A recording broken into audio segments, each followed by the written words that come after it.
1950년에는 신발이 어디 있어요, 신발이. 저도 어렸을 때 제 기억으로는 뭐 어머니가 검정 고무신 사 주셨다 그러는데 집신, 아버지가 꽈준 집신 신고 다녔던 세대예요. 놀랍게도. 그러니까 뛰어놀 때는 되게 맨발로 뛰어놀았어요. 동네에서 뛰어놀 때는. 그러니까 신발 놔두고 맨발로 막 뛰어놀고 집에 들어갈 때 이제 신고 들어갈 정도였죠. 근데 그 에티오피아 수도인 아디스아바바 하루 여행을 했을 때 길거리의 반 이상이 거지예요, 거지.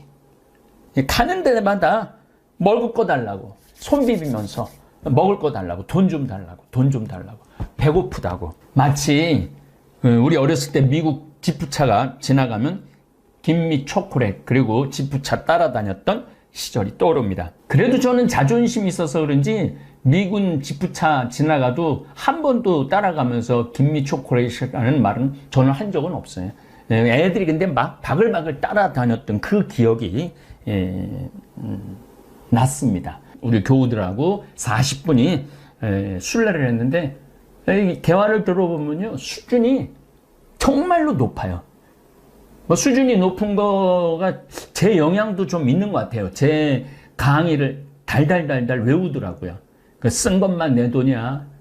내 인생의 주인공은 나야. 나한테 선물을 나한테 해줘야 돼. 남한테 기대면 안 돼. 이런 말이 아주 자연스럽게 이렇게 나오는 걸 보면서 저 역시 좀 내가 한 30년 동안 그렇게 강의 다닌 보람이 좀 있구나. 그런 생각을 합니다. 저는 1년 6개월 동안 텔레비전 시청을 안 했습니다.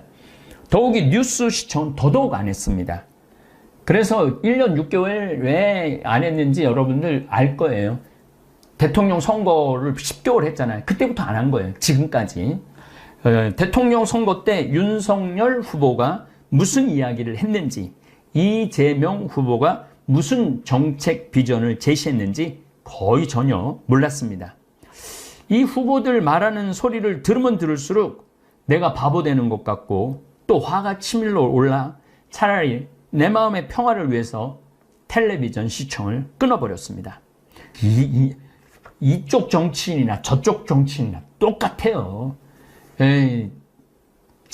지난 정권 때도 야당에서 물고 뜯고 그랬고 이번에는 또 야당에서 물고 뜯고 똑같아. 뭐 누가 잘났고 누가 못났고 할 것도 하나도 없어. 황창현 신부님의 행복특강 지금 바로 시작하겠습니다. 영상이 마음에 드신다면 구독, 좋아요, 알림 설정 부탁드립니다.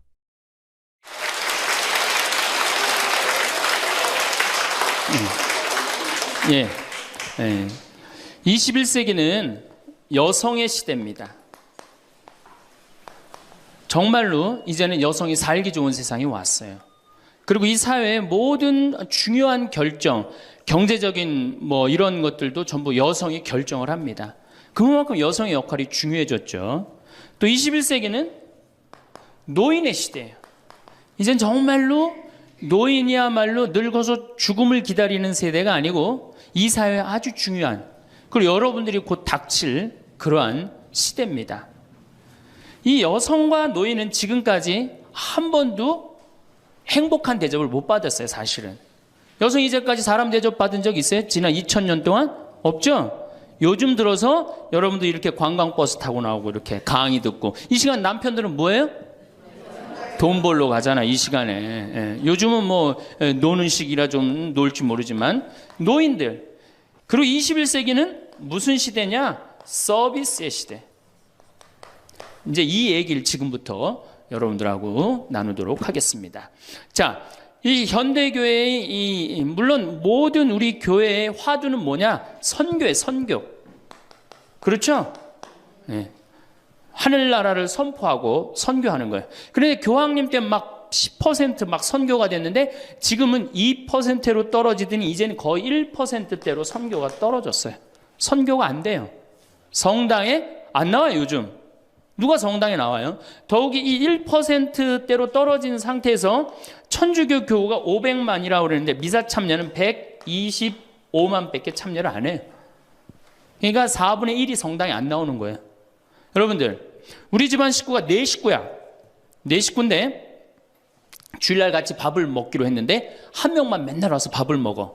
그 집 망한 집이에요, 안 망한 집이에요? 망한 집에 우리 천주교가 지금 신부들이 숫자가 없어갖고 교우들 많이 오는 게 그래도 잘 된다고 생각하지만 통계적으로 보면 망한 거예요. 그러면 왜 우리 이 교우들이 아니면은 사람들이 성당을 찾지 않느냐? 이거는 2만 달러가 넘어선 시대에는 이게 서비스를 원합니다. 대접받기를 원해. 2만 달러가. 이게 우리가 뭐 1,000달러, 2,000달러 때는 성당에서 신부님 막 혼내고 소리 질러도 어떻게 해요? 다 참고 살았어요. 왜? 내가 지질이 못 살고 있는데 성당 가서 욕 좀 먹는다고 어때? 근데 지금은 내가 그랜저를 타고 다니고 아파트 지금 동백지구 그 좋은 데에 거기 아파트를 내가 지금 살고 있는데 성당 가서 신부가 막 욕하고 소리 지른다고 거기 참고 나올 것 같아요? 안 나갑니다. 바로 옆 성당 운전하고 가요. 옛날엔 죽고 나서 하나 어딜 들어갔어? 거길 간 거예요. 근데 이제는 시대가 틀려졌어요. 여러분들은 사실은 하늘나라를 사신 고객이야. 예수님이 이 세상에 오셔서 뭐 팔고 가셨어요? 하늘나라 팔고 가셨어요. 로리베리 존슨이라고 최고 경영자 CEO라는 책을 쓴 미국의 경영 컨설턴트가 쓴 책인데 예수님은 하늘나라를 팔고 가셨다는 거예요. 저도 맞는 것 같아요. 여러분들은 하늘나라를 사신 고객이야, 고객. 근데 고객 경영의 가장 기본은 뭐야? 그렇지. 여러분들 만족하세요? 성당 나와서? 성당, 본당 신부님 모시고 왔다고 또 괜히 또 이상한 소리 하지 마시고 솔직히 말씀하세요. 사실 성당 나와서 만족하는 교우들 거의 없어요. 내가 뭐 지금 한 수백 성당 강의를 다녀봤는데 만족하지 않아요. 구조 자체가 만족을 못하게 돼 있어요. 본당 신부님의 문제가 아니라. 이제 고객 경영의 다음은 고객 감동이야. 성당 나와서 감동 받아요? 더 못 받지. 감동 무슨 감동이야. 이제는 고객 기절의 시대야. 성당 나와서 기절해요? 기절하기 쉽지 않습니다. 그런데 여러분들 모 핸드폰 회사에서 10년 전에 처음에 핸드폰을 내놓을 때 선전 하나가 저는 생각이 나요. 어떤 여성이 핸드폰을 이렇게 목에 걸고 막 자기 이 핸드폰에서 36화음이 막 나오는 거야. 너무너무 좋아. 그래갖고 앞에 전보산대를 못 봐요. 전보산대 못 봐갖고 전보산대에 부닥쳐서 기절을 합니다. 그 컨셉이 뭐냐 하면은 우리 핸드폰 쓰면 기절시켜 주겠다. 그거거든. 그래갖고 단일 품목으로 1위에 올라섰어요. 그러니까 이게 고객을 기절시켜줘야지 고객이 그 물건을 쓴단 말이야. 성당에도 어떻게 해야 돼? 기절해야지 성당에 많이 나오는 거예요. 근데 우리 수원교구, 내가 수원교구 신부지만은 수원교구 사실 만족, 감동, 기절할 일이 없어요. 서울에서 막 인구가 막 밀려갖고 툭하면 본당 분가야. 그래갖고 내가 성당을 정말로 열심히 줬어. 상하성당을 열심히 줬어. 사실 신갈성당부터 시작해줘. 신갈성당을 열심히 줬어. 그래갖고 열심히 져갖고 이제 내 열심히 신앙생활을 해야 되겠다. 그런데 갑자기 어느 날 본당 신부가 본당 분가. 근데 재수없이 신갈성당에 속해서 산 게 아니라 내가 살고 있는 데가 상하구역이야. 그럼 어떻게 돼요? 또 내야 돼. 그래갖고 또 한 5년 열심히 줬어. 근데 열심히 줬는데 내가 또 이사를 갔는데 돈 모았고 이사를 갔는데 그 와중에 동백으로 갔는데 거기서 또 성당을 또 짓는다고 신축금을 내라 그래. 고객 기절이 아니라 고객 짜증이에요. 여러분들 돈 있는 교우들은 그나마 열심한 교우들은 냅니다. 근데 돈 없는 교우들은 한 번 못 내고 두 번 못 내면 다음에 어때요? 나중에 나오지 뭐. 나중에 돈 생기면 그다음에 내가 나오지. 그리고 떠나요. 그게 10%예요. 한 번 질 때마다 떠나는 인원이 10%예요. 그러니까 개신교는 한 번 지면은 어때요? 또 신축금 냅니까? 안 냅니까? 안 내요. 죽을 때까지 내가 여기 다니면 되는 거예요. 근데 우리 천주교는 내가 그냥 이사 가는 데마다 그냥 성당 짓는데 골라서 가는 교우들도 있어. 그러니까 한 교우가 5성당 짓는 교우들도 많아요. 그래서 저한테 그러는 교우들 많아요. 신부님 제가 앉은 자리에서 5개 졌습니다. 참 이게 참 어려운 일이죠. 5개 성당 지금 평생 신축금만 냈다는 거예요. 정말 우리 교우들을 우리 이 성당에서 정말로 고객 대접을 하느냐. 우선 용어부터가 기분 나빠요. 용어가 신자야, 신자. 믿을 신의 놈자자 써요. 믿는 놈들이다, 이거 믿는 놈들이다. 천주교 공식 기도문이 뭐냐면 신자들이 바치는 빵과 포도주를 받아달라고 그래요. 신자들이. 그러니까 믿는 놈들이 바치는 빵과 포도주를 받아달라. 그래도 여러분들 좋다고 열심히 미사 참여하는 거 보면 신기해, 천주교 교우들. 개신교는 성도예요, 성도. 여러분들 거룩한 물이야. 벌써 믿는 놈들 여러분하고 성도 여러분하고 기분이 어때요? 성도가 훨씬 기분 좋을 거 아니에요. 그렇죠? 불교는 불자야. 부처님의 아들 자자를 씁니다. 부처님의 아드님들. 그러니까 불자님 이게 가능합니다. 그렇죠?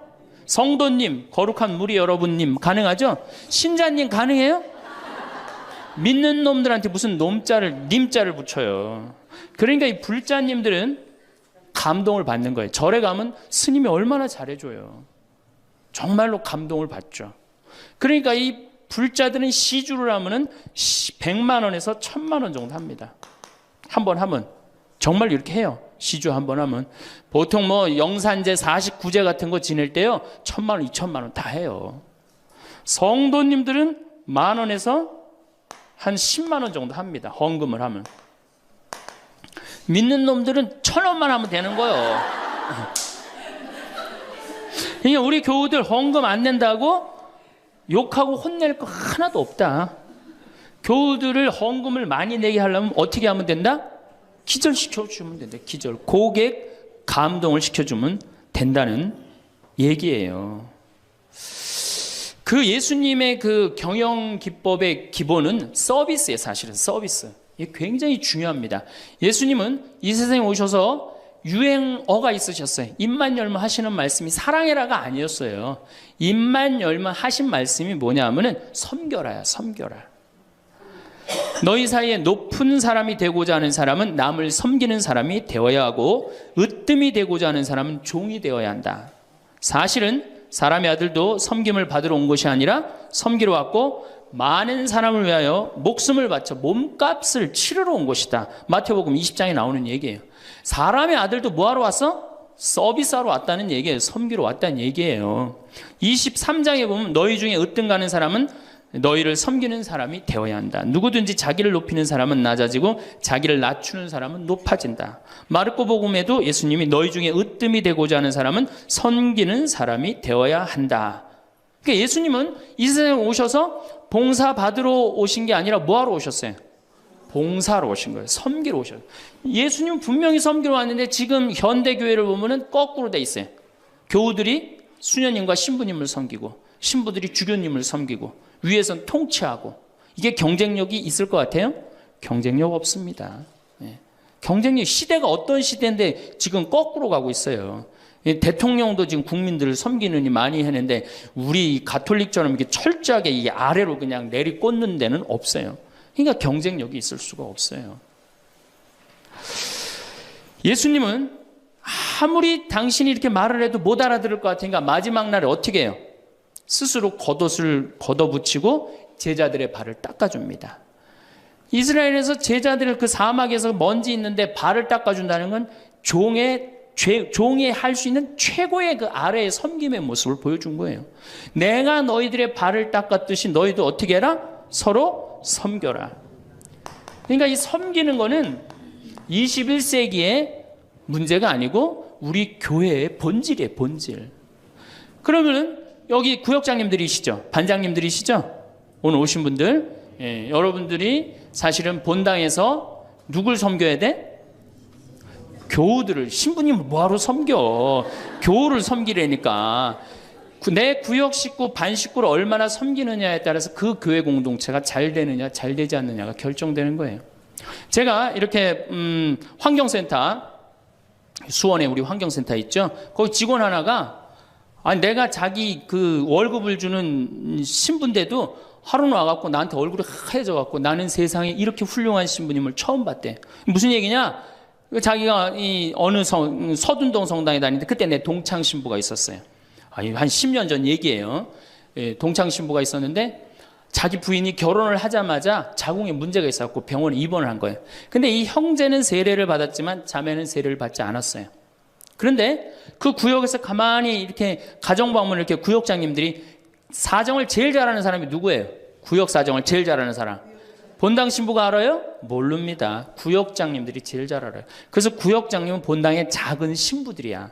이분들이 진짜 섬길 줄 알아야 돼. 근데 가정방문을 가보니까 그 집이 결혼을 했는데 새색시가 입원을 한 거야. 그러니까 본당 신부한테 가서 얘기를 한 거예요. 근데 그 본당 신부가 그 자매한테 형제한테 편지를 보냈어요. 형제님, 결혼하자마자 자매님이 이렇게 아파갖고 얼마나 걱정이 많으냐. 내가 우리 구역장님 통해서 병원에, 빈센트 병원에 입원해 있었으니까 병원에 방문을 시켜주고 집안도 좀 이렇게 좀 돌볼 수 있도록 하겠다. 그러니까 너무 걱정하지 말아라. 우리 교회 공동체가 자매님 건강 회복을 위해서 기도하겠다. 이 편지를 우리 직원 베드로라는 이 직원한테 보낸 거예요. 아니 안 그래도 마누라도 아프고 막 결혼을 막 했는데 마음이 막 울적한데 그것도 본당 신부님이 편지를 보내갖고 위로를 해주니 이 고객이 감동 받겠어 안 받겠어요? 감동 받을 수밖에 없어. 그래갖고 자기는 내 앞에서도 나는 우리 그 최 신부님을 제일 존경한다는 거예요. 이렇게 훌륭한 신부님이 어디 있냐는 거야. 이렇게 감동받고 아니나 달러 구역에서 병원에 가갖고 그 자매한테 기도도 해주고 또 집안 청소도 해주고. 그러니까 이 자매가 태어나자마자 뭐 했어요? 바로 입교했어요. 뭐 했어요? 바로 세례 받았어요. 이 자매가 세례를 받으니까 자기 친정 식구들 어떻게 돼? 당연히 따라서 세례를 받았어요. 우리가 길거리 뛰두르고 나가갖고 이른 양 찾기, 헌 양 찾기, 새 양 찾기 할 일이 아니에요. 진짜 선교 잘하려면 어떻게 하면 돼요? 감동시켜주면 돼요. 기절시켜주면은 알아서 옵니다. 근데 기절시켜줄 생각은 안 하고 어디서 뛰두르고 그냥 헌 양 찾고 새 양 찾고 그거 교우들 피곤해 안 피곤해? 솔직히 피곤해죠? 이게 전국으로 나가는 거니까 확실하게 얘기하세요. 예. 우리 천주교 교우들 부부싸움하고 어디 갈 데 있어요? 없죠? 여러분들 부부싸움 하면은 우리 정현석 신부님이 저기 재워줘요? 정영철 신부님 재워주세요? 사제관에 가면 재워줘요? 잤다가는 신부님도 쫓겨나고 여러분들도 쫓겨나요. 천주교는 어디 가서 잘 데가 없어요. 잘 데가. 그러니까 성당은 많이 전올지 모르지만 교우들이 가서 쉴 데는 없단 말이에요. 영적으로 지친 교우들이.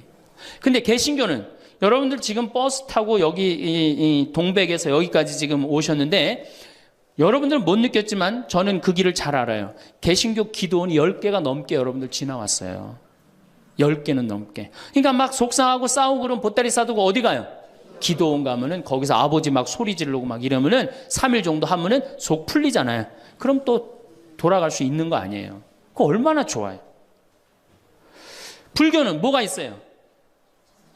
절에 가면 암자에서 다 재워줍니다. 제가 88년에 희방사라는 데를 갔었어요. 소백산을 갔는데 희방사에 갔는데 수녀님들하고 같이 갔었어요. 수녀님들하고 같이 여관에 갈 수가 있나? 그래서 희방사에 절에 들어가갖고 스님한테 그랬어요. 나는 신학생이고 우리 수녀님들인데 내일 새벽에 산에 올라가야 되는데 딱히 잘 데가 없다. 재워줬으면 좋겠다. 근데 스님이요 지금도 기억이 남아요. 두말 않고 방 2개를 수녀님 방, 내 방 이렇게 딱 내주시는 거예요. 주무시고 가시라고. 근데 우리 천주교 어디 가서 좀 재워달라 그러면 재워줄 데 있어요? 교구청 가면 재워줍니까? 하루 저 어디 가서 잘 데가 없는데 여기 좀 재워주면 안 되겠습니까? 재워줘요? 우리는 우리도 모르게 벽을 하늘같이 쌓고 살고 있어요. 천주교에 들어오기가 제일 어려운 거예요. 돌다 맨 마지막에 오는 데가 어디야? 천주교야. 우리가 그만큼 높은 벽을 쌓아놓고 무슨 고객 만족 예수님이 섬기라고 그러는데 섬기긴 뭘 섬겨요.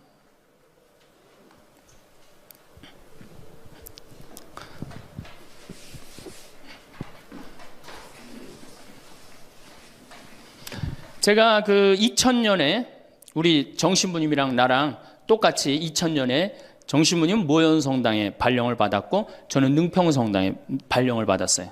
근데 정신부님 처지나 내 처지나 똑같았어요. 아무것도 없었어요. 정말로. 모본당에서 분가금으로 딱 3천만 원을 받았어요. 근데 성당 하나 지려면 보통 27억, 30억 정도 되잖아요.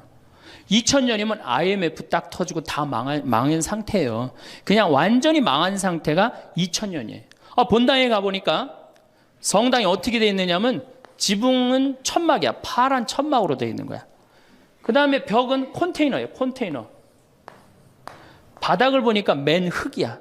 성당 바닥이. 막 여기서 막 원추리가 피는 거예요. 붓꽃도 피고 성당 바닥에서. 그런데 교우들은 보니까 600명이야. 교우들 600명인데 30억짜리 건물을 어떻게 줘요? 그래서 제가 그랬어요. 요한복음 3장에 뭐라고 그랬냐면은 예수님이 46년 만에 지은 성전을 허물라고 그랬다. 며칠 만에 짓겠다고? 3일 만에 짓겠다고. 예수님이 원했던 게 건물이냐 사람이냐? 그땐 교우들이 사람이래요. 그러면 건물 짓는 건 중요한 게 아니다. 여러분들이 행복하면 그게 성전이다. 그리고 세계 어디에서도 성당 바닥에서 붓꽃도 피고 원추리도 피는 성당이 어딨냐. 이 최고 아름다운 성전이다. 난 성당 안 질 테니까 여러분들 그렇게 알아라. 근데 이 착한 교우들이 자꾸 신축금을 내는 거예요. 내지 말라고 그래. 안 짓는다는데 부담스럽게. 그래서 제가 두 번째 한번 또 공식적으로 얘기를 했어요. 난 성당 안 짓는다고 그랬다. 왜 자꾸 내냐. 여러분들이 내는 여러분들은 정말로 신앙이 좋아갖고 내지만 못 내는 교우들 미안해서 못 나오니까 내지 말아라. 그때 이제 교우들이 헷갈리는 거예요. 저게 진짜 내라는 건지 내지 말라는 건지 저게. 에? 그래서 첫 해에 교우들이 신축금을 얼마를 했냐면 7천만 원 했어요. 저는 굉장히 많이 했다고 생각해요. 굉장히. 첫 해에 600명 교우들이.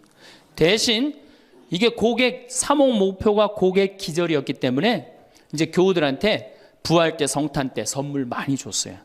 왜냐하면 내긴 내는데 나오는 게 없잖아. 옛날에는 뭐 밀가루도 주고 그랬대는데 한 3, 40년 사이에 천주교에서 아무것도 안 나가요. 버릇 나빠진다고 교우들. 네. 그 대신 저는 제가 비누 공장 하니까 비누도 선물하고 내 동창이 우리밀 그거 운동하는 신부가 있으니까 그거 한 박스씩 다 하고 한 해는 성탄 때 너무 기분이 좋은 거예요. 그래서 오리농 쌀을 4kg짜리 한 가마를 집집이 다 선물을 했어요. 예수님 태어났으니까 태어난 날 밥 줘 먹으라고. 교들이 막 성당은 막 지붕은 천막이고 막 여기 막 원추리도 피고 그러는데 맨날 선물 나오지. 성탄 때 밥 해 먹으라고 쌀을 선물로 주니까 교우들이 너무너무 막 전화를 하고 난리가 났어요. 신부님 너무너무 고맙다고. 그래서 제가 그렇게 고마웠냐 그랬더니 너무 고마웠대. 그럼 그 고마운 마음을 구유예물에 한번 표현해 봐라. 제가 이제 그랬어요. 그랬더니 교우들이 구유예물을 했는데 그때는 교우가 1000명이었는데 구유예물이 1700만 원이 나왔어요. 한 집에 7만 원씩 한 거예요. 기적이죠. 깜짝 놀랐어요. 저도 놀래고 교우들도 놀래고. 그래서 그 돈을 어떻게 했느냐? 아프리카에 다 보내버렸어요.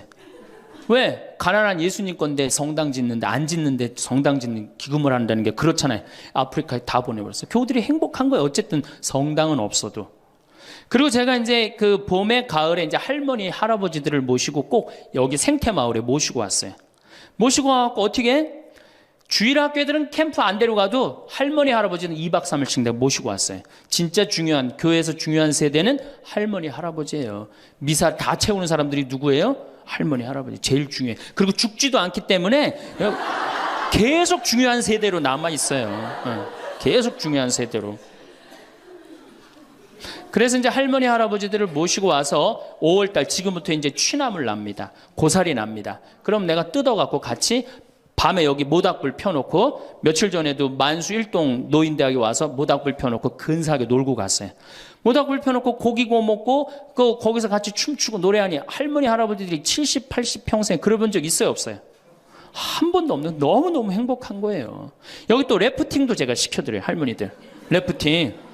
그래 이제 82살 먹은 스텔라 할머니가 허리가 이렇게 구부러졌는데 자기는 안 내려간다는 거예요.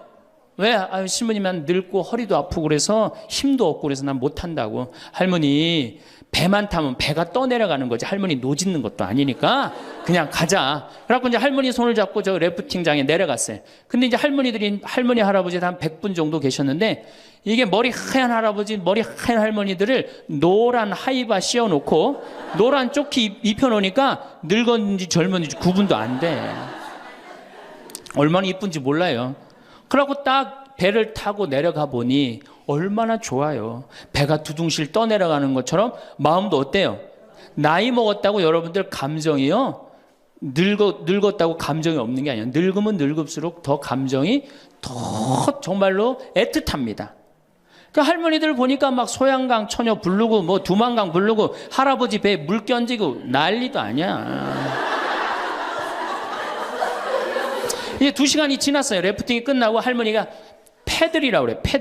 패들을 이렇게 쥐고 이렇게 허리가 구부러졌으니까 이렇게 올라왔어요. 할머니 어땠어요? 그랬더니 이 할머니 하시는 말씀이 죽어도 좋아. 그래요. 죽어도 좋아. 이 고객은 기절을 한 거예요.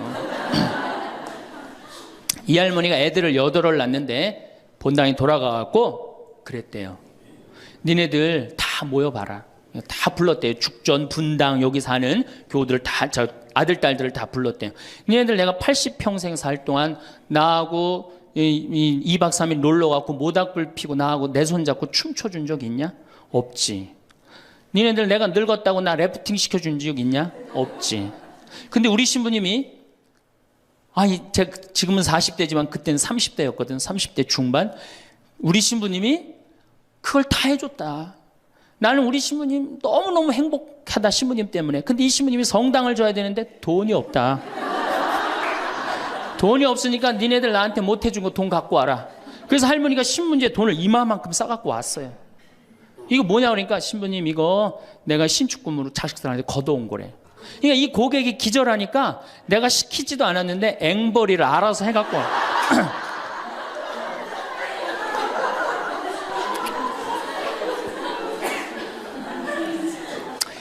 그래서 이제 교우들이 하도 성당을 짓자 난 안 짓는다 그러는데 짓자 그래서 3년 9월에 시작해갖고 4년 부활절에 성당을 다 줬어요. 9개월 만에 성당을 뚝딱 줬어요. 그리고 이제 봉헌식을 하는데 교우들이 그러는 거예요. 신부님 우리가 언제 이렇게 성당을 줬느냐고. 나도 모른다. 이게 기절한 상태에서 자기 주머니에 돈이 나오는지도 모르고 막 낸 거야. 깨보니까 성당이 젖은 거예요. 사실은 교우들이 행복하면 성당 짓는 거 어려운 일 아니에요. 우리 정신부님도 모현 성당 참 멋있고 깨끗하게 또 지셨는데 어떻게 또 동백으로 또 가고 참 불쌍한 신부예요. 사실은 하나만 지면 됐지. 여러분들 조금 기절한 상태에서 좀 도와주세요. 조금 기절한 상태에서. 이렇게 성당에 나오면 행복해야 되는데 우리 천주교는 행복하지 않아요. 성당에 나가면요 우리 컨셉은 우울이야. 우울. 개신교는 컨셉이 뭐예요? 기쁨이에요. 기쁨. 감사, 찬양, 영광, 경배, 알렐루야. 그렇죠? 아멘. 이렇단 말이야 개신교는. 근데 우리 천주교는 이게 서비스의 정신이 없기 때문에 우울로 돌아갈 수밖에 없어요. 그러니까 우리는 주로 뭐냐면은 봄 판공, 가을 판공, 십자가의 길, 참회의 절, 양심 성찰 이런 거란 말이야. 그냥 늘 우울해. 나는 우리 교우들 참 불쌍해요. 왜 불쌍하냐면은 일주일 내내 그냥 시어머니 때문에 속이 부글부글 끓었어. 남편 때문에 부글부글 끓었어. 일주일 내내 며느리 때문에 속이 부글부글 끓었어. 그래갖고 성당에 가서 이걸 좀 풀어야 되는데 성당 가면 어떻게 기를 죽이냐면 미사 시작 우리가 첫 전례가 뭐냐면 이 참회의 절이에요. 그래갖고 뭐라고 시키냐면 내 탓이오. 내 큰 탓이라고 그러니 이게 풀로 왔는데 이게 풀로 오는 게 다 다시 내 탓으로 다 내가 지고 다시 집에 가는 거야. 이게 미치는 거죠. 제가 한번 어느 성당에 환경 강의를 간 적이 있어요. 환경 강의를 갔는데 고해성사를 미사 전에 이제 주로 들어갔는데 고해성사 앞에 그 고해소 앞에 양심성찰 그 항목을 쭉 적어놨는데 거의 100가지를 적어놨더라고. 뭐 주일미사 빠진 거, 뭐 교무금 떼어먹은 거, 뭐 술집에 간 거 막 100가지를 써놨어요. 보니까 내가 이렇게 들어가면서 야 저거 보고 있는 사람들 정말 우울하겠구나 그런 생각이 들었어요. 아니나 달라 한 형제가 딱 들어오더니 숨을 팍 쉬더니 신부님 내가 3년 만에 성당에 왔는데 저거 앞에 보니까 안 걸리는 게 없다. 그중에 특별히 6번, 27번, 65번이 걸린다는 거예요. 이놈의 100가지 중에 그걸 내가 어떻게 알아. 6번이 무슨 죄인지. 그래서 내가 보석으로 2번, 6번, 8번 하라고 그랬어요.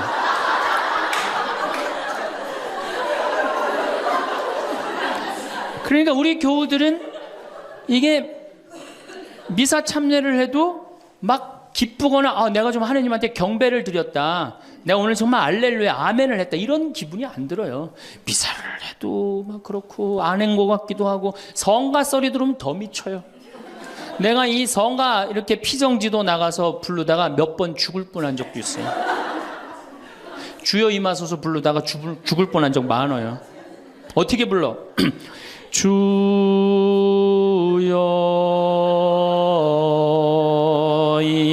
임하. 언제 숨 쉬어야 돼 이거? 이러니 죽는 거지. 이러니까 죽는 거지. 여러분들 개신교 이거 4분의 3박자로 불러요. 개신교. 주여 임하소서 내 마음에 암흑에 헤매는 한 마리 양을 태양과 같으신 사랑에. 얼마나 좋아. 근데 우리는 이거를 어떻게 부르냐면 청승을 떨면서 불러요. 청승.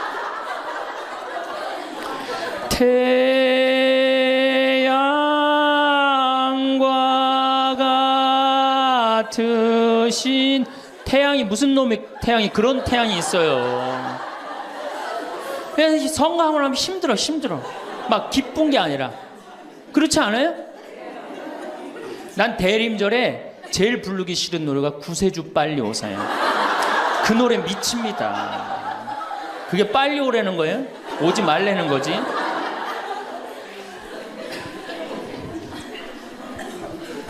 주일학교 아이들을 보면은 참 불쌍해요.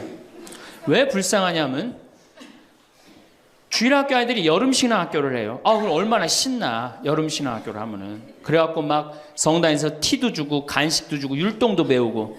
뭐 6학년 애들은 별로 안 좋을지 모르지만 유치부 1, 2, 3학년 애들은 너무너무 신나잖아요. 그러니까 방학을 해가자마자 주일학교 한다고 성당을 막 쫓아갔어. 성당에 월요일날 이제 주일학교 여름신앙학교 하는 첫날 첫 프로그램이 뭐냐면은 참회절이 참회절. 애들을 다 유치부부터 6학년까지 다 앉히고 갑자기 불을 끕니다. 성당불을 다 꺼요. 그리고 초 2개만 딱 켜놓고 주일학교 선생님이 양심성찰을 하자고 그래요. 양심성찰 해갖고 이제 주일학교 선생님이 읽기 시작합니다. 뭐라고 읽어? 유치부부터 6학년까지 앉혀놓고 나는 엄마 몰래 헌금 1,000원 중에 500원을 떼어먹었어. 이러면요 유치부 애들이 눈꼬리가 막 올라가요. 저걸 어떻게 알았지 내가 헌금 떼어먹은 걸?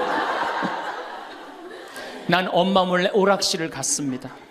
이게 괴로운 거예요. 애들도 괴로운 거예요. 애들도 우울 컨셉으로 이제 성장하기 시작하는 거죠. 이렇게 6년 동안 하면요 애들이 무슨 생각할 것 같아요? 6년 동안 하면은 여러분들이 잘 하셔야 돼요.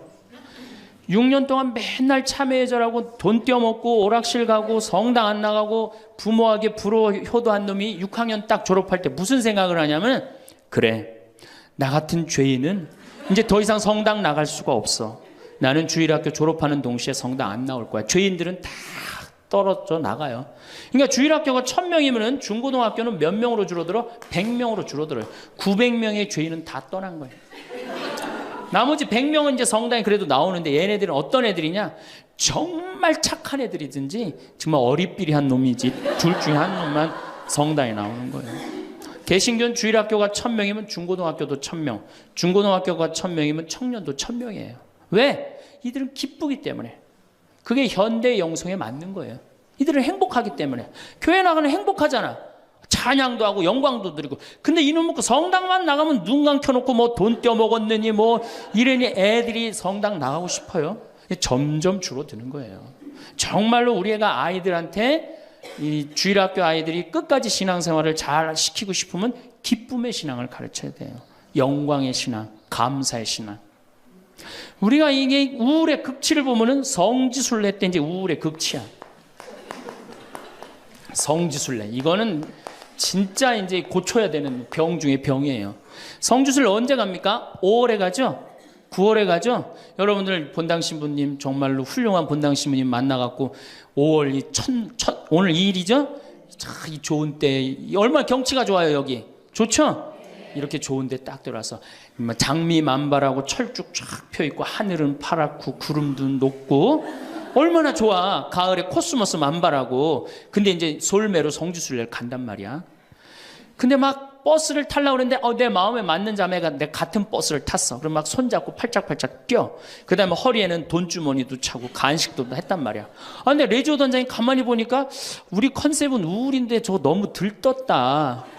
그래갖고 이제 버스에 딱 올라타면은 묵주를 딱 꺼내라고 그래.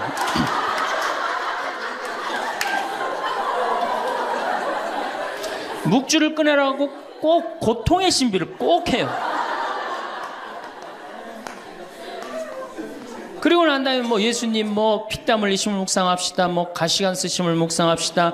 뭐 두들겨 맞으심을 묵상합시다. 십자가에 올라가심을 묵상합시다. 내려오심을 묵상합시다. 이걸 오단하고 나면요. 무슨 코스모스 만발하고 장미 뭐 피는 게 어디 있어요. 지금 신부님, 저 예수님 지금 십자가 올라갔다 내려오고 막 피땀 흘리고 그랬는데 그런 관광버스 안이 찬물 끼얹어놓은 것 같이 조용해져요. 그러면 내가 보기엔 그것만 해도 충분한데 또 김대원 신부님 생애를 누가 또 들고 나와서 읽기 시작을 합니다.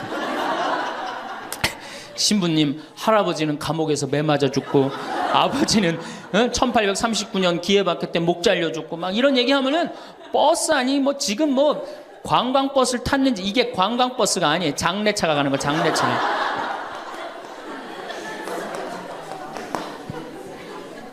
그래갖고 신부님이 1836년에 여러분들 신부님 1836년에 떠나서요 마카오에 1837년 6월에 도착하세요. 6개월 동안을 걸어서 간 거예요. 기가 막히죠? 그런데 신부님 유학 중에 신부님 1836년에 떠났으니까 아버지가 39년에 죽어요. 순교를 하세요. 그러니까 유학 중에 아버지가 죽은 거야. 얼마나 이게 그 어린 그 신학생한테 마음이 아프겠어요. 정말 기가 막히죠. 그럼에도 불구하고 조선교회를 위해서 견디죠. 그런데 또 중간에 최 프란치스코라고 동료 신학생이 죽어요. 우리 신부들한텐 동기가 죽는 건 형제가 죽는 거하고 똑같은 거예요. 그게 얼마나 또 마음이 아파. 그래갖고 45년에 조선에 돌아와 보니 세례를 받았나 성사를 받았나 교우들이 정말 신부님 생각해 기가 막히냐. 그때는 부제님이었는데. 그래갖고 빨리 신부님을 영입해야 되겠다. 그리고 이제 서해 바다에서 배를 12m 정도밖에 안 되는 배를 타고 그거를 상하이를 건너간다고 간 거예요. 어부들은 신부님이 하도 그 부제님이 하도 똑똑하고 그러니까 항해수를 아는 줄 알고 무조건 따라갔는데 항해수를 알긴 뭘 알아. 저쪽이 중국일 것이다. 가자. 그리고 간 거예요. 그러니 돛 떨어지고 닷 깨지고 20일 동안 표류를 합니다. 정말 죽을 둥 살 둥 해갖고 중국에 도착을 해요. 상해 가갖고 또 고초를 겪고. 그래서 이제 주교님을 만나갖고 서품을 받고 또 어떻게 또 중국에서는 또 어떻게 저쪽이 조선일 것이다. 그것도 주교님까지 모시고 가자. 그러고 갔어요. 갔는데 웬걸 딱 도착을 했는데 사람이 말하는 이상한 말을 하는 거 어디서 와서 꽝 이러는 거예요. 제주도로 간 거예요. 제주도로 잘못 가갖고 제주도에서 또 미사를 봉헌하시고 인천 아파트로 와서 사목을 하는데 잠을 잡니까? 뭐를 합니까? 그러다가 6월 달에 순이도에서 붙잡히세요. 붙잡혀갖고 한양으로 압송을 되는데 6월에서 9월이면 여름을 지나는 거 아니에요? 얼마나 똑똑해. 세계지도 그릴 줄 알지, 라틴어 할 줄 알지, 중국어 할 줄 알지. 이 급변하는 세상에서 나라를 위해서 일 좀 하려고 그러는데 우리 대장 예수님을 두고 내가 어디를 하느냐 이래갖고 그냥 당당하게 이렇게 견디시잖아요. 그래갖고 막 신부님 허벅지를 때려. 그래갖고 막 구데기가 끓고 그러죠. 그러다 9월 16일 날 신부님이 순교를 하셔요. 새남터에서. 근데 돌아가실 때 또 어떻게 돌아가시느냐? 이쪽으로 되면 잘 자르겠느냐, 저쪽으로 되면 잘 자르. 얼마나 용감하세요. 그래갖고 8번째 칼에 신부님 목이 떨어졌다. 이렇게 훌륭한 성인 신부님을 모시고 사는데 여러분들 뭐 하는 거냐? 주일 미사도 잘 안 나오고 선교도 안 하고. 그럼 또 그냥 막 기가 죽어갖고 고개를 또 우울 컨셉으로 고개를 숙이는 거야. 자, 장하다 순교자 합시다. 장하다 순교자 주 이래면 진짜 장례차가 가는 거예요. 그래갖고 이제 성지에 도착을 하면은 시키지 않았는데도 십자가 얘기를 알아서 해요. 시키지 않았는데. 그리고 이제 밥을 먹고 나면은 레지오 단장이 미안한 거야. 그래도 1년에 한 번 관광버스 타고 나왔는데 이거 묵주기도부터 기죽이기 시작해갖고 뭐 신부님 생에 막 아버지도 죽고 할아버지도 죽고 엄마는 거지가 돼서 돌아다니고 막 장하다 순교자까지 하고 막 십자가 얘기를 하고 하늘은 파랗고 꽃은 만발한데 너무 우울해. 그러면 이제 전심 때 술을 따르기 시작합니다. 한 잔씩 먹이기 시작해요. 한 잔씩 먹이고 돌아올 때 보면요. 가관이 아니에요. 분명히 갈 때는 장하다로 갔는데 올 땐 차차차로 오는 거예요.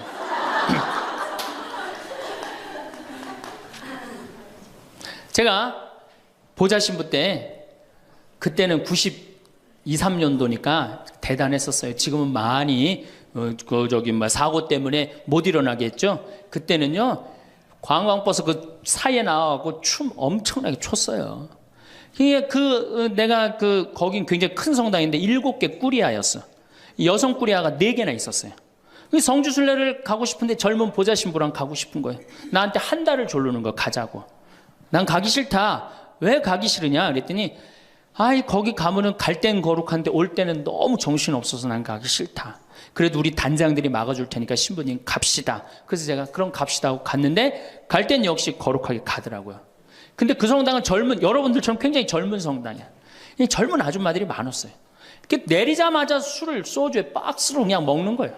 근데 딱 버스에 올라타자마자 복도에 나와서 춤추기 시작해요.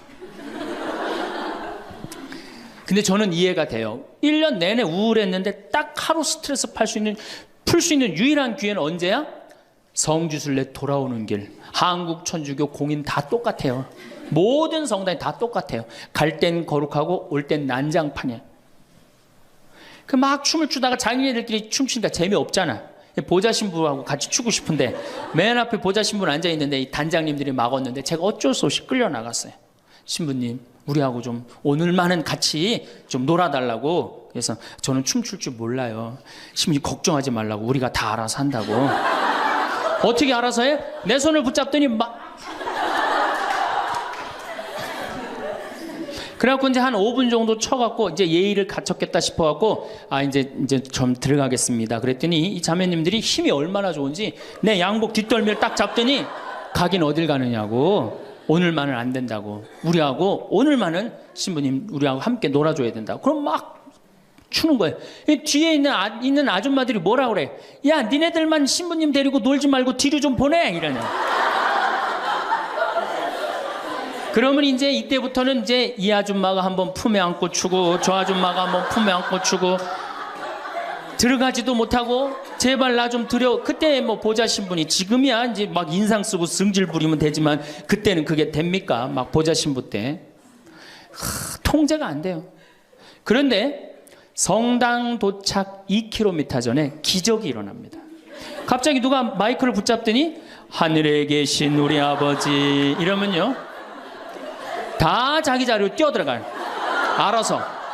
나는 하늘에 계신 우리 아버지가 그렇게 전능한지 그때 딱 알아봐요. 하늘에 계신 우리 아버지 굉장히 전능하세요.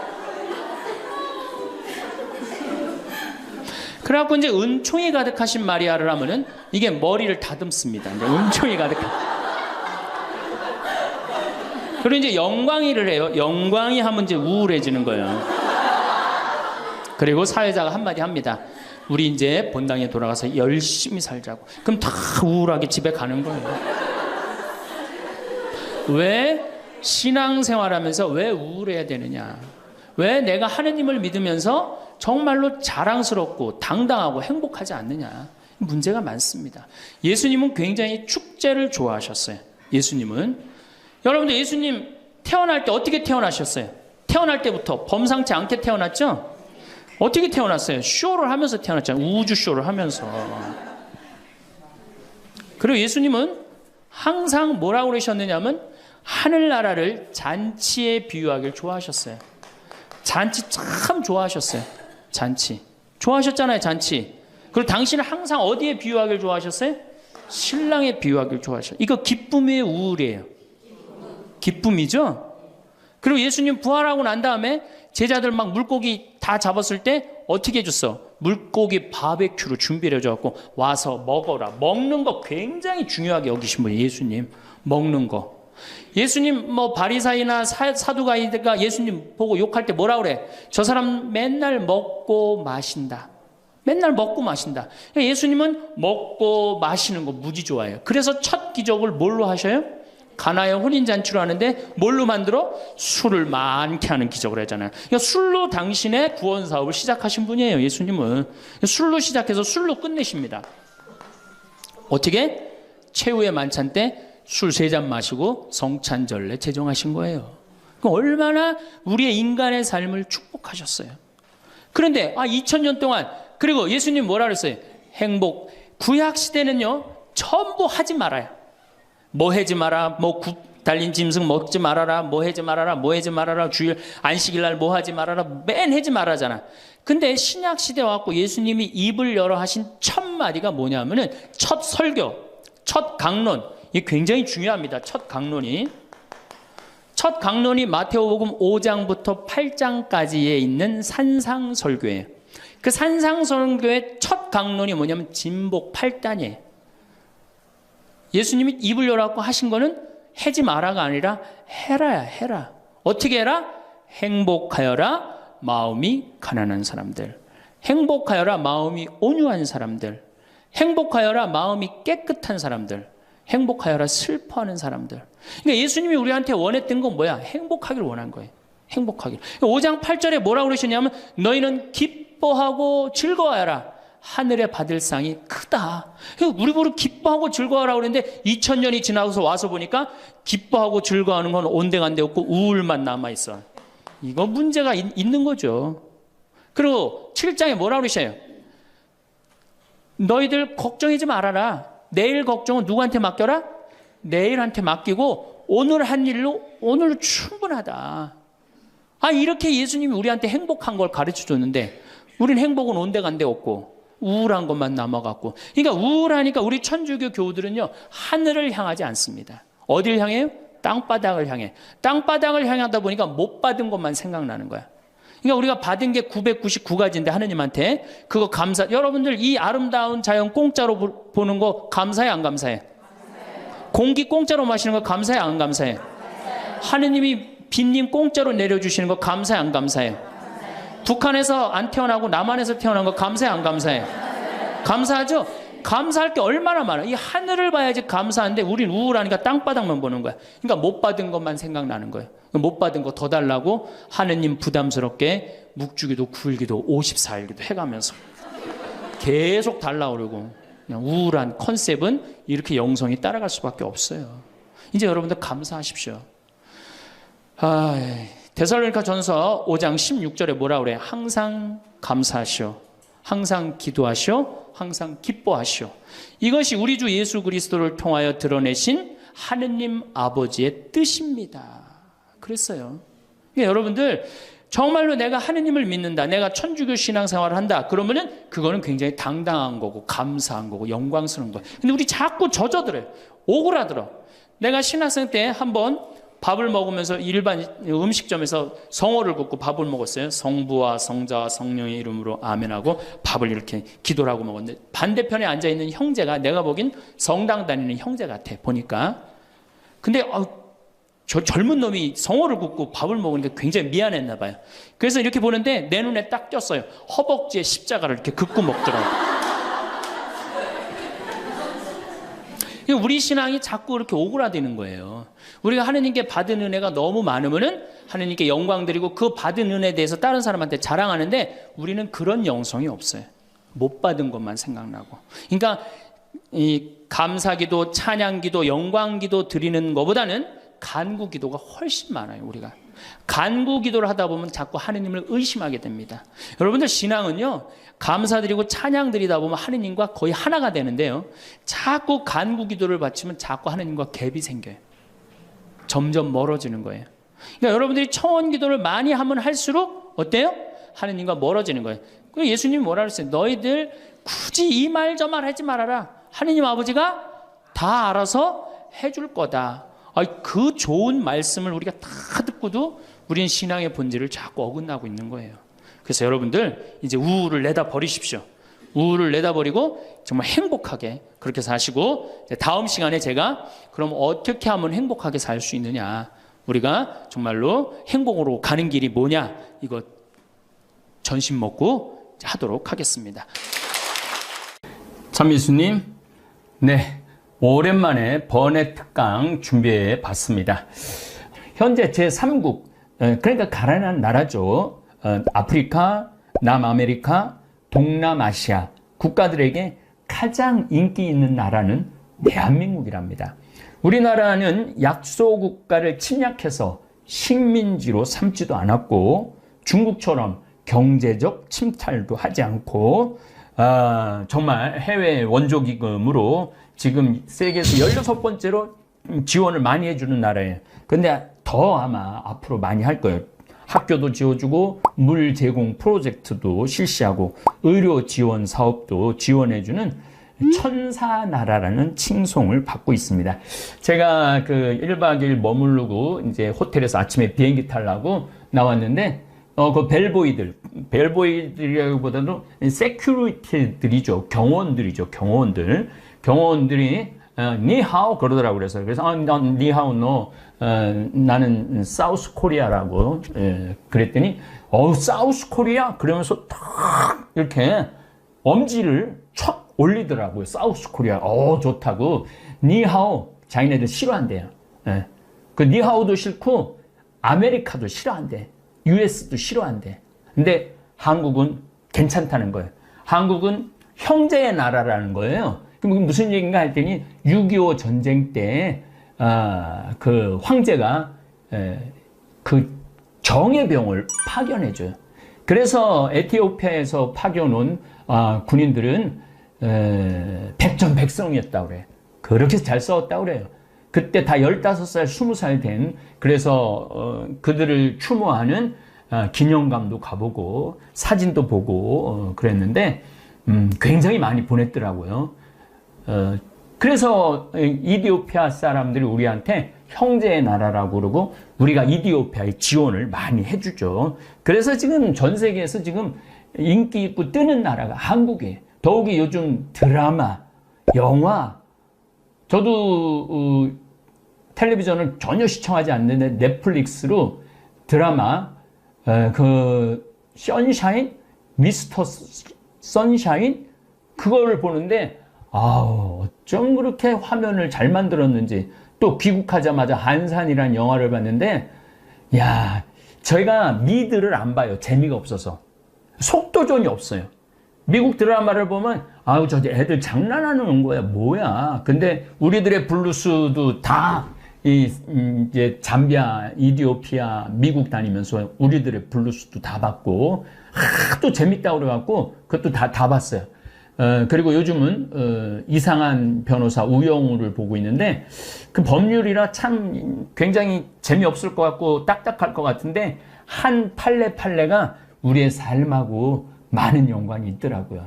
더욱이 전 이기수 신부님 그 지체장애자 그 사연을 너무너무 잘 알고 있는 터라 더 애정을 갖고 요즘 아주 시청을 열렬히 하고 있습니다. 열렬히 하고 있는데 느낌은 그거예요. 어쩜 저렇게 샷을 잘 잡을까? 어쩜 저렇게 음악을 잘 섞을까? 우리나라 연기자들 어쩜 저렇게 연기를 잘할까? 놀라울 정도로. 그러니까 우리나라 드라마, 우리나라 음악에 지금 전 세계가 아주 매료되어 있죠. 그래서 사우스 코리아, 그럼 다 이거예요. 어딜 가나. 사우스 코리아, 그럼 이거예요. 참 기분 좋은 그러한 40일간의 여행을 했습니다. 70년 전 6.25 전쟁 때 국민들 대부분이 신발 없이 맨발로 다니고 길거리에는 우리나라도 거지가 흘러넘쳤어요. 1950년에는. 신발이 어디 있어요, 신발이.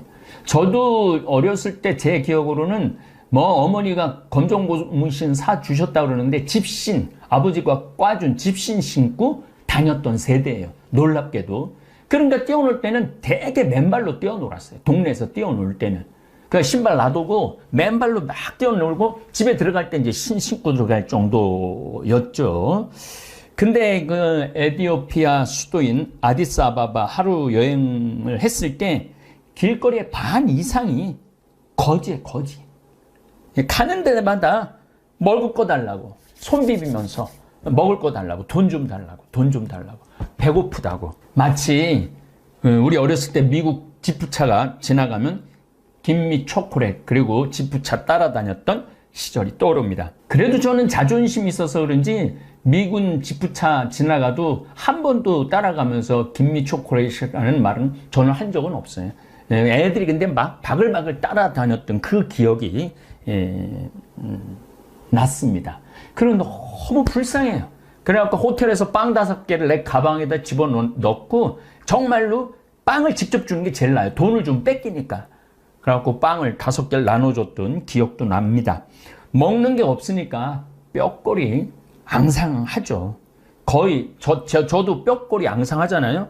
몸의 수준인 굶주림에 시달리는 국민들이 길거리에 흘러 넘쳤습니다. 미국에 가면 내가 미국을 가면 갈수록 한국 참 살기 좋은 나라다 감탄을 합니다.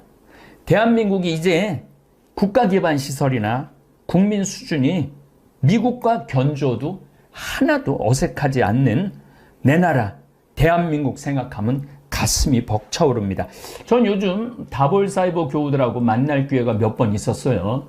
6월 6일 날 다볼사이버 성당 설립 1주년 미사 때 그 교우들의 행동 하나하나 말 하나하나 또 나를 찾아오는 초등학생들도 얼마나 예의가 바르고 아이들이 자신감이 있는지. 또 8월 19일 최양업 신부님 성지순례 시작을 했습니다. 18분의 교우하고 청전동, 서부동 우리 교우들하고 40분이 순례를 했는데 대화를 들어보면요 수준이 정말로 높아요. 수준이 높은 거가 제 영향도 좀 있는 것 같아요. 제 강의를 달달달달 외우더라고요. 쓴 것만 내 돈이야. 내 인생의 주인공은 나야. 나한테 선물을 나한테 해줘야 돼. 남한테 기대면 안 돼. 이런 말이 아주 자연스럽게 이렇게 나오는 걸 보면서 저 역시 좀 내가 한 30년 동안 그렇게 강의 다닌 보람이 좀 있구나. 그런 생각을 합니다. 대한민국 생각하면 자랑스러운 일이 한두 가지가 아니죠. 잘 발달된 도로망. 제가 어렸을 때가 뭐예요? 어렸을 때도 뭐 마찬가지지만 경부고속도로 다닐 때 또 평택 비전동 본당신부 27년 전에 본당신부 다녔을 때 4차선이었어요. 근데 이제 10차선으로 늘어났어요. 27년 만에. 그런 걸 보면서도 가슴이 뿌듯하죠. 철도망, 이 KTX 고속철 타보면은 이게 가는 건지 오는 건지도 모를 정도로 부드럽게 운행이 되고 아주 빨리 우리를 목적지에 데려다 주죠. 심지어 공항 운행도 잘 발달되어 있어 갖고 제가 제주도 갈 때 아침에 한 10시 비행기 타면은 11시에 도착합니다. 그럼 뭐 하루 종일 일 보고 그날 또 올라올 수 있어요. 그래서 많은 분들이 제주도 분들이 아침에 비행기를 타서 오전에 명동에 와서 실컷 쇼핑하고 친구들하고 수다 떨다가 4시쯤 비행기로 제주도로 돌아가는 시스템까지 갖추어져 있습니다. 고속열차도 잘 연결이 돼 있어갖고 강릉 성당, 제가 한번 강릉 강의를 갔는데 노인대학을 갔더니 우리 신부님 다음 주에 명동 갔다 온다고. 어떻게 명동을 하루 만에 갔다 신부님 모르는 소리 하지 말라고. KTX 강릉 거기 딱 타면은 1시간 반인가 50분 걸린대요. 청량리나 서울역 그래갖고 그 서울역에서 내리면 명동은 금방이라는 거예요. 그 명동에 가고 성당 가고 미사 참여하고 점심 또 그 먹자골에서 점심 먹고 또 눈 쇼핑, 아이 쇼핑하고 그리고 4시쯤 기차 타고 들어와서 저녁 먹으면 된다는 거예요. 그리고 강릉의 카페 커피 거리가 있는데 거기서 커피 한 잔 착 마시고 들어간다고. 야, 이게 상상할 수 없는 일들이 우리 주위에 벌어지고 있어요. 우리나라가 살기 좋은지 모르는 건 우리나라 사람밖에 없어요. 다른 나라 사람들은 한국에 오면 눈알이 팽글팽글 돌아가요. 도대체 이렇게 나라가 깨끗하고 잘 정돈되고 잘 돌아간다는 게 믿어지지 않는다고 이렇게 이야기를 합니다. 뉴욕, LA에서는 상상도 할 수 없는 교통 시스템이죠. 최양업 신부님, 성지순례 갔다 왔는데 우리 차에 탄 분들이 그러니 다 70이 넘은 분들이에요. 근데 그러더라고요. 아, 택시를 타고 어떻게 와갖고 저 지하철 몇 번 선을 빠져갖고 거기서 택시를 타고 오는 걸 다 인터넷으로 검색을 해갖고 정확하게 7시 55분 이렇게 도착을 다 하더라고요. 그거 보면서도 야, 저기 서울에서 왔대는데 뭐 대전에서 왔대는데 야, 어떻게 저렇게 시간을 딱딱 맞출 수 있을까? 이거는 나가보지 않으면은 여러분들이 비교할 수가 없는 거죠. 통신망은 세계 최고 수준이라 스마트폰 하나면 비행기표 발권에서부터 은행 업무, 결제 시스템까지 척척 되어 있죠. 강의로 전 세계를 돌아다니면 비교할 수 있습니다. 저는 미국에 가도 유럽에 가도 브라질, 아르헨티나, 남미를 가도 특별히 동남아시아, 아프리카를 다닐 때마다 애국심이 불끈 솟아납니다. 어쨌든 잠비아 선교 여행까지 마치고 8월 3일에 입국했습니다. 꼭 40일 동안 세계를 돌아다니다가 입국한 저는 인천공항에서부터 또다시 이야, 대한민국 정말 좋다. 입국장을 통과할 때 1분이 안 걸려요. 그냥 통과해요. 그냥 통과. 그리고 사진 여기다가 입국할 때 QR코드만 딱 들이대면은 그냥 통과가 돼요. 예, 그러니까 1분도 안 걸리는 거죠. QR코드 딱 보여주고 그냥 지나가면 되는 거니까. 그러면서 또 한번 깜짝 놀래죠. 미국 LA 지난번에도 6월 달에 갔다 왔지만 입국장 통과하는데 1시간 걸려요. 얘네들은 QR코드라는 것 자체를 몰라요. 그러니까 1시간 걸리는 거예요. 그리고 뭐 왜 왔니? 누구네 집에서 지낼 거니? 며칠 동안 머무를 거니? 이런 것도 다 물어봐. 근데 우리나라는 그런 거 안 물어봐요. 은돌라 공항, 잠비아 이번엔 새로 해갖고 너무너무 좋았는데 가면 보통 1시간에서 1시간 반 정도 걸려요. 몇 명 통과시키는데 100명 통과시키는데. 그래서 한국 밤거리를 다녀도 공포 위협을 모르고 사는 나라입니다. 미국에서 시내 밤거리를 활보한다. 그리고 완전 시내, 관광 시내가 아니라 한 블록 넘어선 미드타운 시내를 밤거리를 활보한다. 이거는 뭐 총 항상 이 목에 들이댈 각오를 하고 다녀야 되는 거예요. 이렇게 우리나라가 정말 평화로운 나라죠. 그래서 우리 미국 나를 그렇게 따르고 나를 하는 일에 협조하고 정말 다정다감한 우리 미국 교우들하고 가끔 싸울 때가 있어요. 내가 미국이 뭐냐, 한국이 살기 최고다, 신부님 믿기지 않습니다. 뭐가 그렇게 한국이 좋다고 해. 세계 최고 미국인데 니네들 몰라서 하는 소리지. 한국 한번 와봐라. 진짜 내가 한국을 한번 오면은 다 기절시켜 줄 수 있어요. 네. 저는 사실은 뭐 명동이라든지 코엑스 거리라든지 또 123층 롯데타워도 가서 밥도 먹어봤죠. 그런데 잘 몰라요. 저도 잘 모르는데 그 친구들이 오면은 내가 기절시켜 줄 수 있어요. 그래서 내가 계속 오라고 그러는 거예요. 기절시켜 주려고. 대한민국의 그 아름다움, 잘 갖춰준 시스템. 어쨌든 저는 40일간의 여행을 중간에 코로나가 걸렸어요. 미국 몬태나 가면서 비행기 마스크 쓰는 사람이 한 사람도 없는 거예요. 그냥 나만 열심히 썼는데 어떻게 밥 먹을 때 이걸 벗을 수가 없잖아요. 그래갖고 걸려갖고 한 일주일, 3일 갈갈갈 거리고 3일은 뭐 격리하면서 일주일 만에 그냥 끝났는데 어쨌거나 하여튼 미국에 가서 하여튼 코로나도 걸렸어요. 그리고 이렇게 40일 만에 한국에 이렇게 들어왔어요. 이게요, 40일 정도 있다가 한국에 들어왔을 때 그 한국을 다시 보게 되는 게 있어요. 저는 1년 6개월 동안 텔레비전 시청을 안 했습니다. 더욱이 뉴스 시청은 더더욱 안 했습니다. 그래서 1년 6개월 왜 안 했는지 여러분들 알 거예요. 대통령 선거를 10개월 했잖아요. 그때부터 안 한 거예요. 지금까지. 대통령 선거 때 윤석열 후보가 무슨 이야기를 했는지, 이재명 후보가 무슨 정책 비전을 제시했는지 거의 전혀 몰랐습니다. 이 후보들 말하는 소리를 들으면 들을수록 내가 바보 되는 것 같고 또 화가 치밀러 올라 차라리 내 마음의 평화를 위해서 텔레비전 시청을 끊어버렸습니다. 그리고 한국을 귀국을 하고 그래도 유튜브 구독자가 28만 3천 명이나 보유한 인플루언서인데 그 몬태나 대학의 총장님이 저를 만나준 결정적인 이유가 뭐냐면은 유튜브 구독자가 28만 명이라니까 무조건 만나겠다고. 그게 그렇게 파워가 세더라고요. 바깥에서는 위력이 어마어마하더라고요.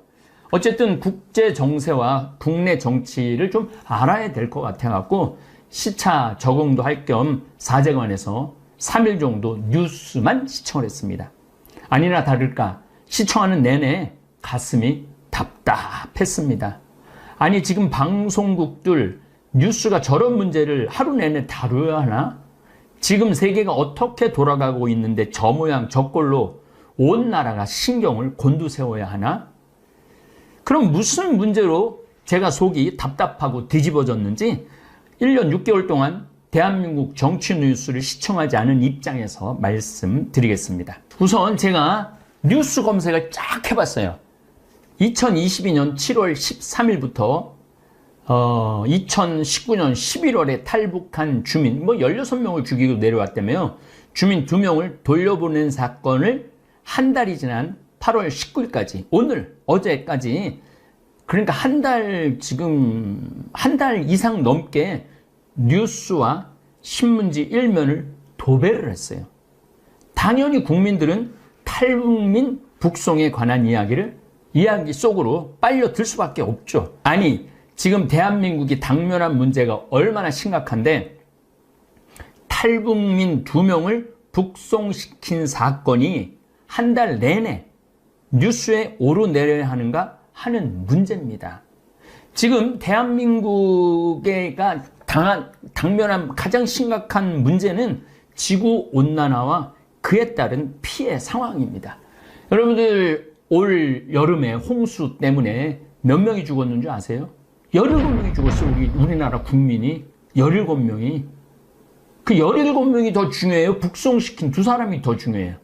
나는 17명이 훨씬 중요하다고 생각해요.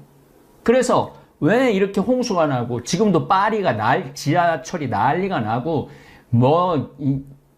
데스밸리라고 LA에 있는 그 모하비 사막이 있는데 비가 와갖고 홍수가 나고 전 세계가 빙하가 잠실체육관 200개인가 300개짜리 빙하가 3일 만에 녹고 스페인하고 포르투갈은 산불이 나고 서유럽도 작년에는 독일 같은 경우 3일에 2m가 왔어요.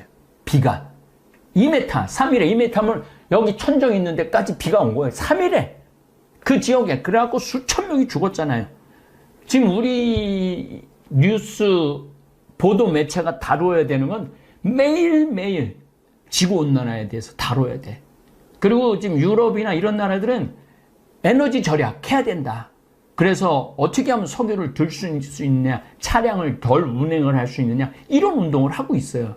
근데 우리나라는 그런 얘기 온데간데 없고 그냥 탈북 주민 북송시킨 얘기로 청와대를 뒤집고 서로 발표를 하고 그런 모습을 보면서 뭐가 중요한디 시방 중요한 것들을 정치인들이 길을 잃어버리고 있는 것 같아요. 2030년 이제 7년 남았습니다. 지구 종말의 끝을 볼 것이라고 제가 작년부터 강의를 했습니다. 올해는 이제 완전히 제가 귀국을 했으니까 더 많이 얘기할 거예요. 얼마나 지구가 지금 1초에 원자탄 5개, 히로시마에 떠진 게 5개인가 30개가 터지는 그런 열량을 지금 내고 있다는 거예요. 그러니까 그냥 1초에, 그러니까 수도 없는 원자폭탄이 지금 우리 주위에서 터지고 있는 거예요, 지금. 그러게 매일 다뤄줘야 되는 문제지. 북송 주민 2명, 그것도 3년 전, 2019년 11월 17일인가 7일 날 한 거를 지금 뒤집어 내갖고 온 나라를 국민들 관심을 거기다 집중시키니 얼마나 지금 한심한 정치 형태를 보이는지 모르겠습니다. 인류 역사를 10,000년이라고 본다면 뭐 길게는 100만 년이라도 볼 수 있지만 10,000년으로 본다고 쳐도 종말식의 지침은 1초 내지 2초밖에 남아있지 않습니다. 정말 우리가 정말 위험한 상황에 와 있어요.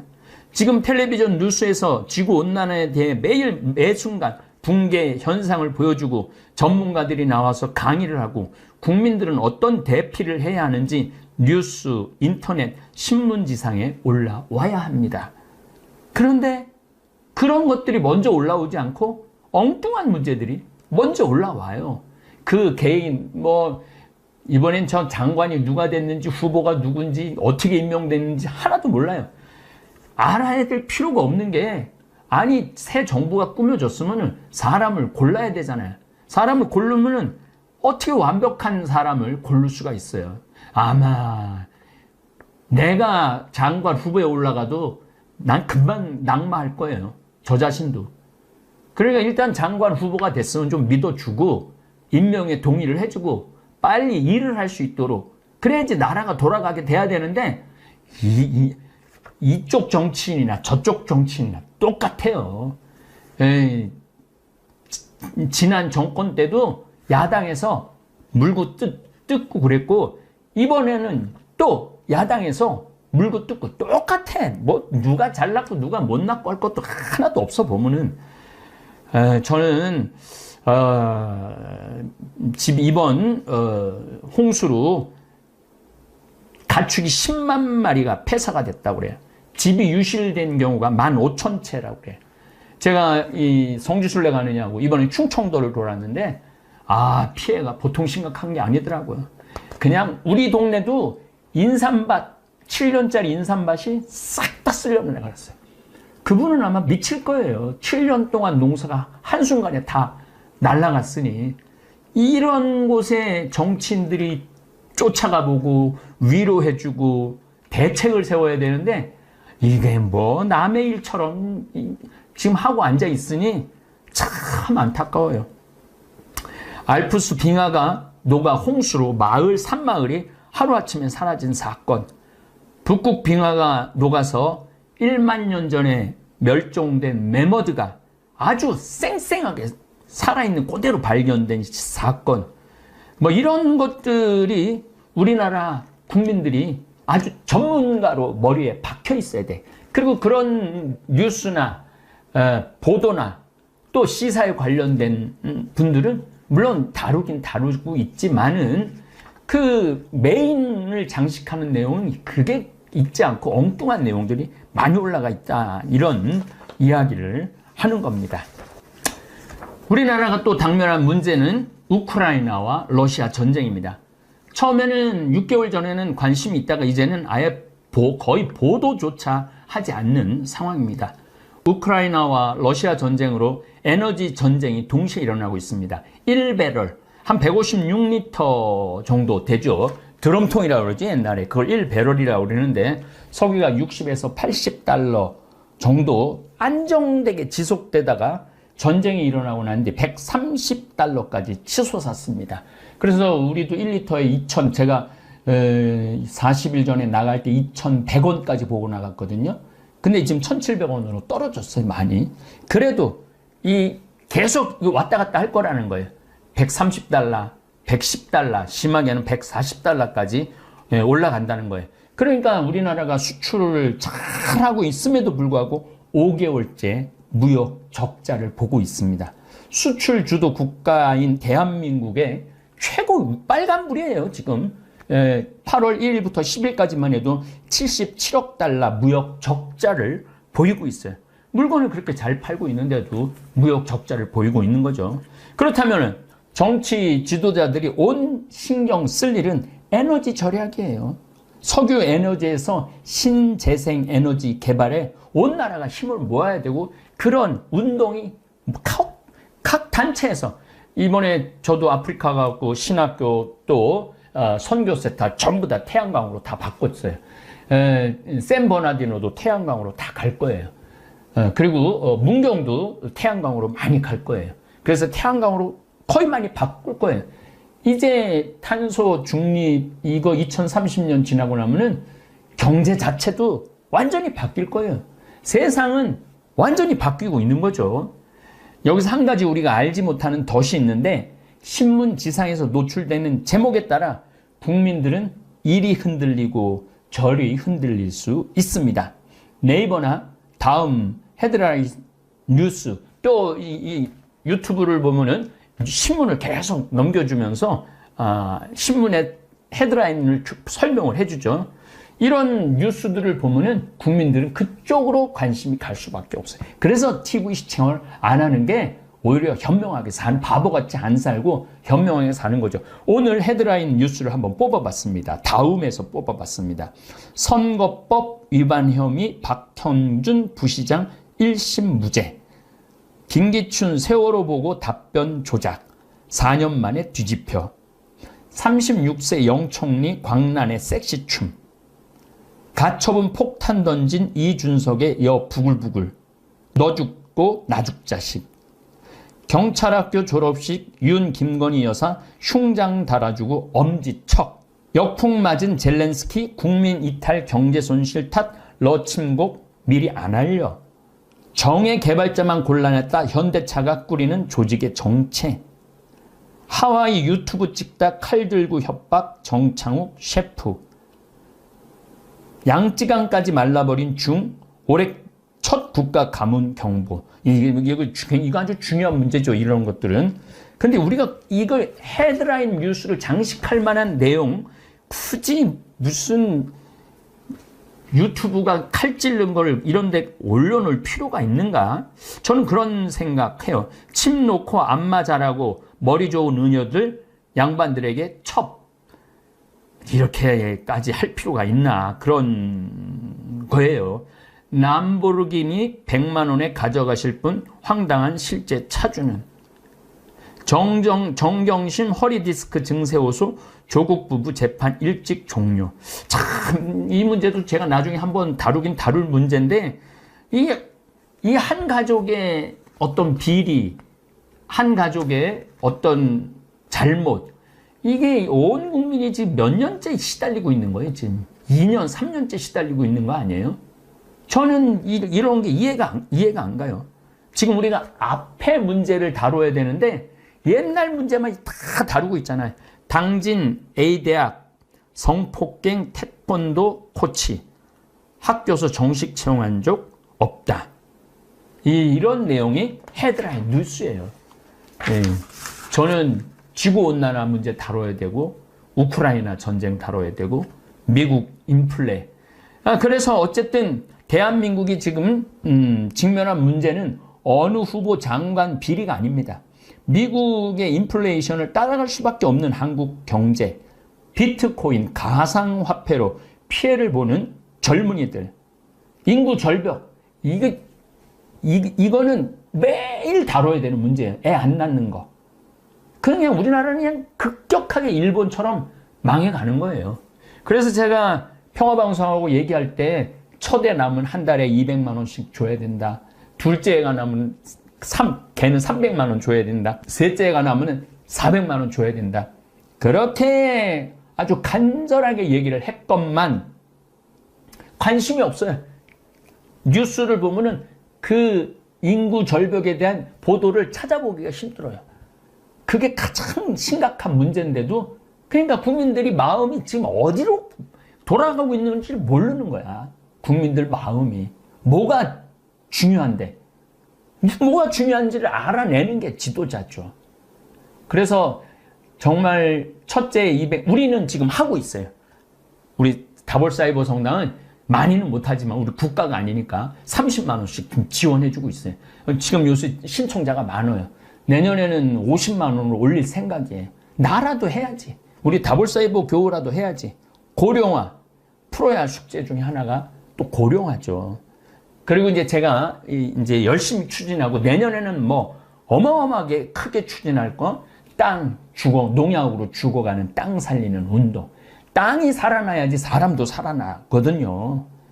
그런데 국가 경영이 벼랑 끝에 와 있는데 그 끝에서 서로를 끌어주기는커녕 벼랑으로 밀어내는 모습만 보이니 답답한 거예요. 지금 우리가 이 벼랑 끝에 와 있거든요. 우리나라가 최고의 인기를 누리는 동시 벼랑 끝으로 와 있는 거예요.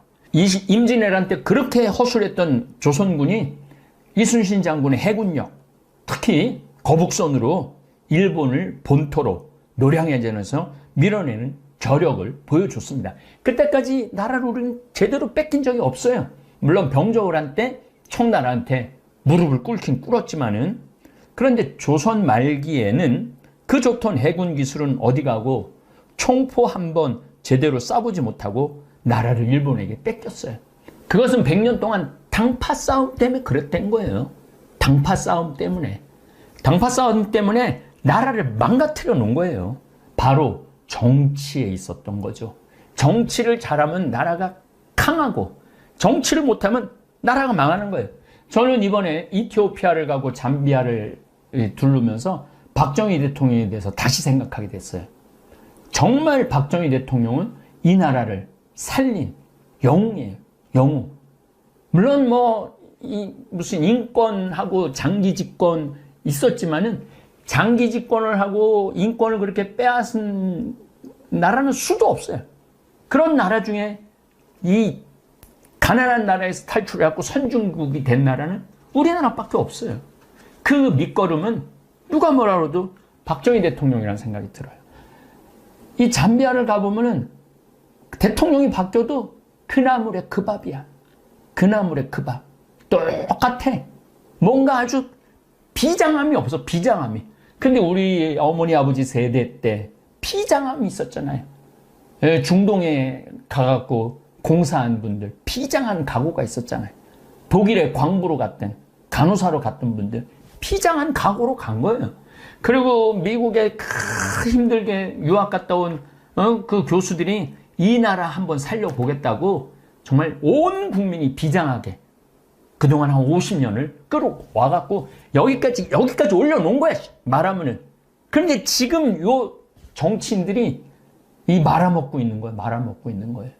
그래서 결국은 우리가 이거 지켜나가야 된다고 생각합니다. 정치인들 욕하기 전 우리 다볼사이버 성당 교우들이 똘똘 뭉치면 영향을 미칠 수 있다고 생각합니다. 이제 곧 30만이 될 텐데 30만이 먹방을 보는 것도 아니고 30만이 무슨 집 이런 걸 보는 것도 아니고 우리 현안 문제, 이제 한국의 이해를 곧 시작할 텐데 이게 이제 한국의 이해 이제 시작하는 이제 준비 운동이에요. 저도 이제 귀국을 했으니 저 역시 지구가 겪는 수많은 문제 그리고 대한민국이 지금 겪는 문제를 좀 언급을 해야 되겠어요. 어차피 한국의 이해를 강의를 하려고 마음을 먹고 있으니까 그 준비도 어느 정도 끝났으니까 앞으로 우리 다볼 교우들하고 답답한 내 속을 좀 이야기를 나누고 우리 교우들하고 공감대를 형성해 보고 싶습니다. 다음에 또 이 답답한 문제 이런 현상에 대해서 또 이야기를 나누도록 하겠습니다. 예, 감사합니다. 존경받는 어른이 되는 7가지 수칙을 알려드리겠습니다. 첫째, 입을 적게 열고 듣기에 열중하자. 타인에게 내 생각을 절대 강요하지 맙시다. 알아도 모른 척하는 것입니다. 세상은 넓고 인재는 넘쳐납니다. 나보다 못한 사람이 얼마나 될까요? 알아도 모른 척하고 젊은이들의 말을 경청하는 것입니다. 그래야 얻는 것이 많이 있게 되는 것이지요. 둘째, 돈지갑 열고 돈 내기에 열중하자. 경제활동이 멈춰진 노인이 돈이 있어야 얼마나 있을까요? 많은 돈의 지출은 아니더라도 어차피 이 시대의 돈의 역할은 인간과의 소통이며 정성이며 사랑이며 관심 표현입니다. 약소하더라도 경제력에 맞는 지갑 열기에 주저함이 없는 노인이 되어주세요. 셋째, 화내지 말고 웃고 또 웃자. 요새 젊은 놈들은 하면서 욕설을 뱉으시는 노인. 옛날에 우리 잘할 때는 하면서 어렵게 살던 일들을 줄줄이 나열하는 사람. 내가 옛날에 무엇을 했던 사람인 줄 아느냐고 하면서 목에 힘을 주는 인간. 몸에 좋고 특히 정력에 좋다면 가리는 것 없이 아무거나 찾아 잡수시는 꼰대 등등. 젊은이들이 가장 싫어하는 노인상이라고 합니다. 웃고 또 웃어주는 인자함을 보여주세요. 넷째, 고집을 내려놓고 양보하자. 어른이 되어 마음에 안 든다고 내뱉는 욕심어린 불평은 아랫사람에게 선물이 아닌 배설물일 뿐입니다. 그저 감사하는 것입니다. 칭찬과 격려의 말을 놓치지 않고 스스로 알아서 할 수 있는 젊은이가 되도록 양보의 미덕을 보여주세요.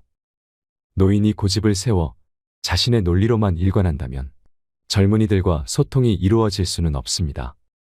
고집은 한낱 우둔한 늙은이의 변명으로밖에 들리지 않을 것입니다. 다섯째, 젊은 사상적 관념을 무조건 비판하지 마라. 젊은 세대의 사조를 비판하지 않는 것입니다. 젊은이들은 그들 나름의 정치적으로나 사회적인 주관이 있습니다. 그들의 사상을 솔직히 인정해주고 신뢰할 수 있을 때 그들과의 소통이 된다는 사실을 알아야 할 것입니다. 영원불변의 사상은 없기 때문이지요. 여섯째, 세월을 자랑하지 말자. 상대방을 존중하며 인격적으로 대하는 것입니다. 나이 든 것은 자랑이 아닙니다. 소통을 위해서는 자신을 낮추고 지혜로움으로 무장한 어른이 되는 것입니다. 어른의 겸손함은 아름다움 그 자체입니다. 그 아름다움이 존경의 무기가 되기 때문입니다. 일곱째, 젊은이들에게 사생활을 묻지도 따지지도 마라. 이제 성인이 된 그들의 인생은 그들 것이라고 존중해주고 불필요한 간섭은 절대 금물입니다. 훌륭하게 살아갈 소양을 갖추었다고 믿어주고 소중한 사생활 영역은 그들만의 인생이라고 인정을 해주어야 합니다. 결혼 문제, 직장 문제, 이성 문제, 기타 등등. 이젠 그들 의견에 박수를 쳐줄 때입니다. 왜냐하면 우리도 그렇게 몸서리치게 간섭을 싫어하면서 커왔기 때문입니다. 이젠 그들은 어린애가 아닙니다. 지혜로운 자는 지나치고 어리석은 자는 미치지 못한다는 말이 나오는데 공자는 이 말을 세상의 올바른 도가 행해지고 있지 않음을 나타내기 위해 사용했다고 합니다. 자신을 내려놓아야 하는, 즉 겸손이 미덕으로 존경받는 어른은 중용이 절대적으로 필요합니다. 존경받는 어른이 되는 7가지 수칙. 첫째, 입을 적게 열고 듣기에 열중하자. 둘째, 돈지갑 열고 돈 내기에 열중하자. 셋째, 화내지 말고 웃고 또 웃자. 넷째, 고집을 내려놓고 양보하자. 다섯째, 젊은 사상적 관념을 무조건 비판하지 말아라. 여섯째, 세월을 자랑하지 말자. 일곱째, 젊은이들에게 사생활을 묻지도 따지지도 마라. 존경받는 어른이 되는 7가지 수칙을 기억하셔서 행복한 노후를 보내시길 바랍니다.